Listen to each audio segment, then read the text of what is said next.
ചാഴൂർ കൃഷിഭവന്റെ ആഭിമുഖ്യത്തിൽ കർഷക സഭ ആലപ്പാട് സഹകരണ സംഘം ഹാളിൽ ചേർന്നു. സി മുകുന്ദൻ MLA ഉദ്ഘാടനം ചെയ്തു.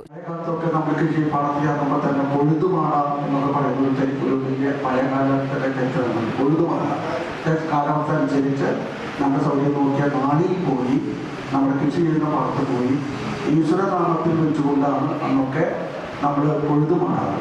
ഇപ്പോൾ ആ പൊഴുതുമാടുന്ന പരിപാടി എന്തായാലും നമ്മുടെ കൃഷിക്കാരൻ ചില അവരുടെ മനസ്സിലുള്ള ആഗ്രഹം എത്തിപ്പിടിച്ച് ഇതൊക്കെ വെച്ച് പ്രദേശം നടത്തുന്നുണ്ട്. പക്ഷെ പൂർണ്ണമായി ഇട്ടില്ല. പക്ഷെ പഴയ കാലത്ത് വ്യത്യസ്തമായി പല പല മാറ്റങ്ങൾ കാർഷിക മേഖലയിൽ വന്നു തുടങ്ങിയിട്ടുണ്ട്. എന്താണ് കൃഷിക്ക് ചെയ്യുന്നതിന് ആവശ്യമായ സാഹചര്യങ്ങൾ ഒരുക്കേണ്ടതോ അവർക്ക് എങ്ങനെയാണ് മെച്ചപ്പെട്ട കൃഷി ചെയ്യാൻ കഴിയുന്നതൊക്കെയാണ് ഇപ്പോഴത്തെ സർക്കാർ ആലോചിച്ചുകൊണ്ടിരിക്കുന്നത്. ചാഴൂർ ഗ്രാമപഞ്ചായത്ത് പ്രസിഡന്റ് KS മോഹൻദാസ് അധ്യക്ഷനായി. കൃഷി ഓഫീസർ അമൃത C രാജൻ പദ്ധതി വിശദീകരണം നടത്തി. ജില്ലാ പഞ്ചായത്ത് അംഗം ഷീന പറയങ്ങാട്ടിൽ, വികസനകാര്യ standing committee chairman NN Joshi, ക്ഷേമകാര്യ standing committee chairperson Vineetha Benny, panchayat അംഗം KV Indulal, assistant agricultural officer CP Sunilkumar, Anilkumar D, Saritha KM എന്നിവർ സംസാരിച്ചു.